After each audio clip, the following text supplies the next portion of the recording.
বন্ধুরা, welcome to my YouTube channel. আজকে আমরা ডিসকাস করবো এসএসসি জিডি 2025-এ কীভাবে ভালো স্কোর করতে পারবে লাস্ট 20 ডেজের মধ্যে। তো ভিডিও শুরু করার আগে তোমাদের কাছে একটাই রিকোয়েস্ট, তোমরা যদি আমার চ্যানেলে নতুন হয়ে থাকো তাহলে চ্যানেলটিকে সাবস্ক্রাইব করে পাশে থাকা বেল ঘন্টিটি বাজাতে একদম ভুলবে না। তাহলে চলো বন্ধুরা, সময় নষ্ট না করে আজকের ভিডিওটি শুরু করা যাক। তো সবার প্রথমে বলি রিজনিংয়ে তোমরা কীভাবে ভালো স্কোর করতে হবে। রিজনিংয়ে ভালো স্কোর করার জন্য তোমাদেরকে মক টেস্ট দিতে হবে। মক টেস্ট কোনটা থেকে পাবে? প্রিভিয়াস ইয়ার মক টেস্ট দিতে হবে। আর প্রিভিয়াস ইয়ার মক টেস্টটা তোমরা পাবে এক্সামপুরের যে অফিসিয়াল অ্যাপ আছে, অ্যাপ্লিকেশনটা আছে, সেই অ্যাপ্লিকেশনটা তোমাদেরকে সর্বপ্রথম ডাউনলোড করতে হবে। সেখানে যাওয়ার পরে তোমরা পাবে SSC GD previous year mock test. সেখান থেকে তোমরা SSC GD previous year mock test দিতে পারবে। আর প্রিভিয়াস ইয়ার মক টেস্ট দেওয়ার পর তোমাদেরকে আর কোনো কিছু করতে হবে না। সেখান থেকেই তোমাদের 100% কমন চলে আসবে। সেই টাইপের রিজনিং 100% আসে। যা প্রিভিয়াস ইয়ারে যে কোয়েকশনগুলোই আসে সেই কোয়েকশনগুলোই আবারও আসবে, কিন্তু কোয়েকশনগুলো একটু চেঞ্জ থাকবে, কিন্তু টাইপগুলো সেমই থাকবে। তো তোমরা প্রিভিয়াস ইয়ার মক টেস্ট দিয়ে দিলে আমার মতে 100%, কারণ আমি নিজে 2024 সালে প্রিভিয়াস ইয়ার মক টেস্ট দিয়েছিলাম। 2023-এর যে এক্সাম হয়েছিল সেই এক্সামের প্রিভিয়াস ইয়ার মক টেস্ট দিয়েছিলাম, আর সেখান থেকেই আমার 100% কমন পেয়ে গিয়েছিলাম। তো তোমরাও কমন পেয়ে যাবে আশা করি। প্রিভিয়াস ইয়ার মক টেস্ট দিলে হয়ে যাবে। এই লাস্ট 20 ডেজের মধ্যে তোমরা previous year mock test daily রিজনিংয়ের 3-4টা করে দাও।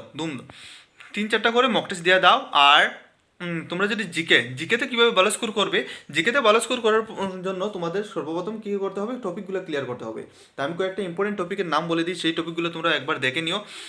আর ইউটিউব থেকে তোমরা দেখতে পারবে, ইউটিউব থেকে এই টপিকগুলো দেখতে পারবে। আর কোয়েকশন আনসারগুলো সবগুলো ক্লিয়ার করে নেবে। তো টপিকগুলোর নাম হলো 2011 সালের সেন্সাস একটা টপিক, তারপর আসলো ক্লাসিক্যাল ড্যান্স, তারপর শাস্ত্রীয় নৃত্য, তারপর বিভিন্ন রাজ্যের উৎসব, বিভিন্ন রাজ্যের নৃত্য, আর কোন প্লেয়ার কোন খেলার সঙ্গে যুক্ত, বা কোন কাপ কোন খেলার সঙ্গে যুক্ত, বা কোন ট্রফি কোন খেলার সঙ্গে যুক্ত। তারপর বাদ্যযন্ত্র আর বাদক, কোন বাদ্যযন্ত্র আর বাদকের নাম, ঠিক আছে। তারপর আসবে তোমার প্যারিস অলিম্পিক থেকে একটা কোয়েকশন আসতে পারে। তারপর আসবে গ্রিন রেভলিউশন থেকে একটা কোয়েকশন আসবে। আর 5 ইয়ার প্ল্যান থেকে একটা কোয়েকশন আসবে। এগুলো পড়ে নেবে, তারপর প্রিভিয়াস ইয়ার মক টেস্ট দেবে। প্রিভিয়াস ইয়ার মক টেস্ট থেকেও আসবে। আর এই টপিকগুলো থেকে তো 7-8টা কোয়েকশন তো তোমাদের 100% কমন পড়বে, এটা তোমাদেরকে আমি বলে দিতে পারি। এই যে টপিকগুলোর নাম বললাম সেখান থেকে তোমাদের 7-8টা কমন পড়ে যাবে। তারপর আসে তোমাদের হিন্দির জন্য তোমরা RW এর যে বইটা আছে সেই বইটা দেখতে পারো। সেখান থেকে তোমরা যে হিন্দিগুলো আছে, গ্রামারগুলো আছে, এই বই থেকেই পড়তে পারো। কারণ এই বই থেকেই পড়ে আমি হিন্দিতে ভালো স্কোর করতে পেরেছিলাম। আর তোমরা 100% পারবে। আর সেই বই থেকে পড়ে তোমরা কী করবে? ভালো করে মক টেস্ট দেবে। আবার মক টেস্ট কোথা থেকে দেবে আমি তোমাদেরকে আগেই বলেছিলাম।